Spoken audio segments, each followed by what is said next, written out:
or declined. I'm not going to do both, so.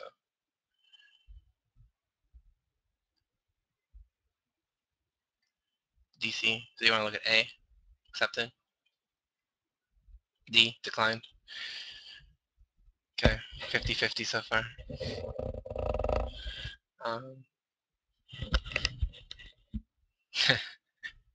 You voted already, my pawns. I saw you.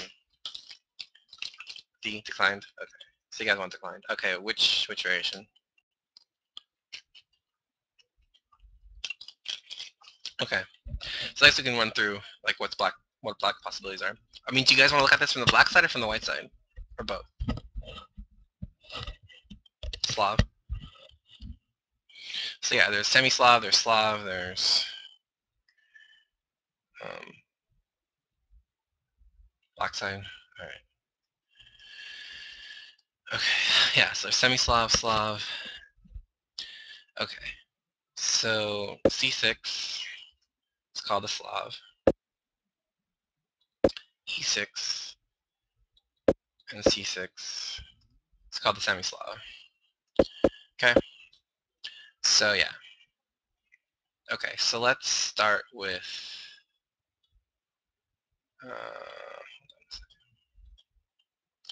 Let's start with the Slav, because you can transpose the semi-Slav actually.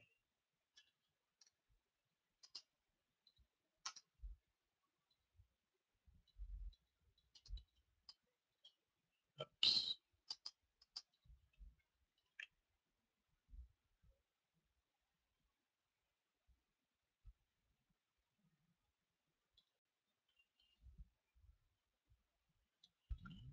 Okay.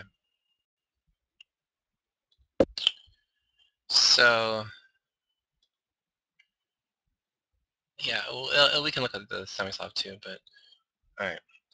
So white has the last step you can get here. So we're looking at this from the black side. So we're going to try to figure out what to do against all of white's possible ideas. So white has, let's say, like 4 main moves, and they'll kind of, and some kind of transpose into each other. But so white can either play knight here, just take, or e3. And like I said, they transpose. So let's look at the most common, which is knight f3. So knight f3, most likely you play knight f6. So just developing a piece, you know, giving more support to this pawn, getting ready to castle at some point. So that makes sense so far. And yeah, there's audio. Okay, so what does white do here? So white usually plays either e3 or knight c3. And like I said, they usually transpose and stuff. So after knight c3, so there's a couple things you can do here. So if you want to go into a semi-Slav, you play e6. So that's one thing you can do. And then yeah, the ECO should say semi-Slav. Yeah. Okay, but right now, without e6, it's just called the Queen's Gambit declined Slav knight c3. Okay, so c6 denotes the Slav, and then the c6, e6 denotes the semi-Slav, just for nomenclature's sake. So you guys know what I'm talking about when I say, okay, this transposes to the semi-Slav, this transposes to the Slav. So, okay, so if you don't want to play e6 in this position, actually the next best choice, if you don't want to play e6, is to take this pawn right away. And so you're asking, why do you do that? Because now this transposes into a Slav accepted. So it's a Queen's Gambit decline, Slav accepted. So it's kind of like a QGA, but like you played c6 first and stuff. So I guess let's look at this line first, the DC4 line first, because we'll go back to the semi-Slav later. So DC4. So now there's basically one main move right here. So right now, okay, so why is DC4 like not good? Like why is this Queen's Gambit accepted? Like, you know, like what's white's idea? So white's idea is, of course, is he wants to play yeah, a6. Yeah, a6 is possible too. Okay, so e4 is obviously white's main idea, right? Because, okay, now this pawn's not here to attack this pawn, so you can go this, and then this bishop's going to come out here. So why is e4 not played right away? The reason e4 is not played right away is because you have b5 defending this pawn, and then if white tries a4, you have b4 attacking this knight, and now this pawn would be lost if this knight moves. So usually in this position, what white plays is a4. So a4 first to prevent b5. So now that white can play simply e4. Okay. So guys, when you play this, if you decide to play dc4, expect a4, because if they play e4 right away, which a lot of lower rate players will play, b5 is the answer, because now you defend this pawn, and now you're actually threatening to play b4. So I mean, this is also an opening, but it's not as theoretically popular. So what usually happens here is white plays e5. You play knight d5. That's really the only good square for the knight. And then they play a4. So now they've moved this pawn off of this square, so that now when you play b4, this pawn loses its defender, and now you're not threatening to take this pawn anymore because this knight's over there. So after a4, what usually happens is you just simply play e6, and then a b5 happens, and then you just take on c3, bc3, cb5. And this is actually very good for black, theoretically. It's been played quite a few times. As a matter of fact, this was played by a certain Hikaru Nakamura against a certain Magnus Carlsen. So, of course, Nakamura got destroyed. But this is a very comfortable position for black. I mean, right now he's just up a healthy pawn, and white will have to spend a lot of time trying to get his pawn back. So actually, the main theoretical move here is knight g5. What's the idea? The knight wants to head to e4 and kind of control these squares, the dark squares, because he's going to play bishop a3, and then he wants to put up a knight on d6. That's the idea.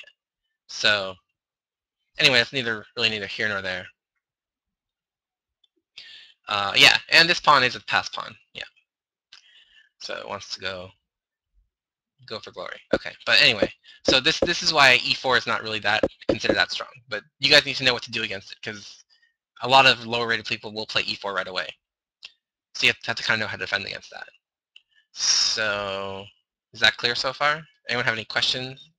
I don't know if I'm going too fast, too slow, just the right speed. People are falling asleep. I don't know what's going on. So let me know if you guys want some extra clarification or not. Pretty clear? Okay, cool. Okay, I just wanted to make sure. Okay, so we took care of e4. Right, so again on e4, we can play b5 right away. So what does white do instead? So white's main move is a4 here. Okay, cool. Okay, great. I'm very happy. Okay, so let's go back. So white's main move here is a4. Okay, so a4, so it's stopping us from playing b5, and he just wants to play e4 and take this pawn. So if white is left completely to his own, devices and plays e4, bishop takes c4, like his position will be great, right? He has this great center e4 and d4. He has his bishop on this nice square c4. His knights are developed on their classical squares. And what is our position? This knight can't go here. Like this bishop, where is it going to go? Is it going to fianchetto? If I play e6, this bishop's going to be blocked in. Like we have to find some way to kind of untangle our position, or else white's just going to get absolute free play in the center. So what do we do? So a4 has been played. And what's white going to play? Obviously, white's obviously going to play e4 next move and try to take this. So what possible moves do we have to try to stop e4? Well, we have basically two, right? We could try to play queen a5, right? So that if e4, we can just take this because of the knight's pinned. And the only other thing we could do to try to stop e4 is to put a bishop on f5. And that, in fact, is the main move here, bishop f5. So of course, lots of things have been tried here, but pretty much over 90% of the games in this position have featured bishop f5. So you basically are trying to stop e4 at all costs. you know, okay, if he has to play e3, then okay, now he's conceded something, because now this bishop is going to be hard to get out, and his pawns aren't as controlling the center, and so we have some white square control. So bishop f5 is what we do. Well, we're kind of doing QGD stuff, so real pawn grabbing lines are not going to be featured too much, but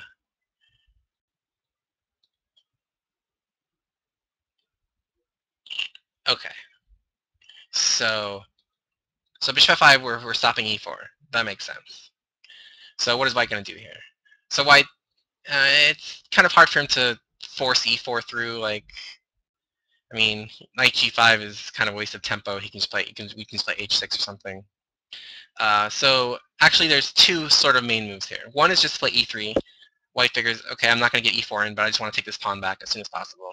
And another thing that white has tried recently is knight e5. So rather than maybe taking this pawn with a bishop, maybe he wants to take it with a knight. So let's look at the more common move e3 first. So after e3, what do? Well, we know we're not going to be able to save this pawn. You know, I mean, it's long gone. You know, bishop e6 is just horrible. So we just need to get our pieces out at this point. So this bishop is something that we'd like to get out so we can castle. And also we kind of want to give further support to this d5 point, because at some point white might play d5 himself. So we just play e6 here, just to get our bishop out. So this is most common. And then really there's usually nothing that white can do special other than take this pawn, because white wants to castle, and it's not clear where this bishop wants to go yet. So usually they just take this pawn. And then where does this bishop go? So most of the time, this bishop wants to go to the most aggressive square, which is indeed b4. Less common is to develop this knight first. We could try like knight d7. Even less common is to play bishop b7 or bishop d6. Bishop b4 makes the most sense, because now we're really fighting for this e4 square. Because white still wants to try to get an e4 at some point. You know, he wants to maybe play bishop d3, and then e4, and stuff like that. So we need to really fight for that square, and so we're pinning this knight now. So this is the most common move. So white obviously wants to get out of this pin, so white usually castles. And what do we do here? Well, we can do one of two things. We can either give some support to this square and to this knight by going knight here. So the idea is like to go knight here, attack this bishop, and then just kind of set up a blockade on d5. Or we can just castle. They're both about equal in terms of how common they are. So castle. And then white, again, wants to play e4. So queen e2 is played. And we just want to develop our knight. So we play knight b7. And now if e4 is played, you do not take this, obviously. You just play bishop g6, but now you are threatening to take this.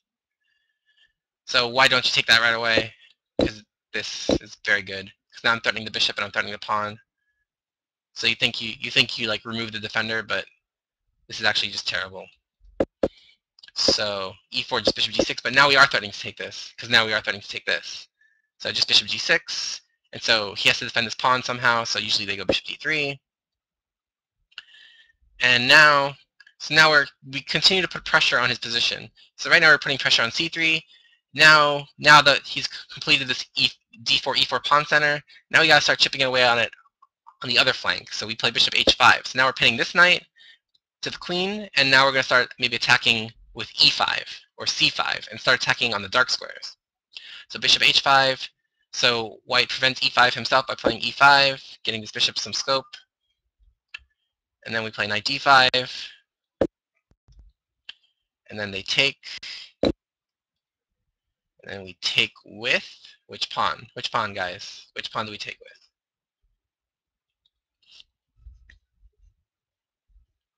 Yeah, well, it transposes cloud sat. So e5 was played anyway, so. But which pawn do we take with, guys? E or C? E or C?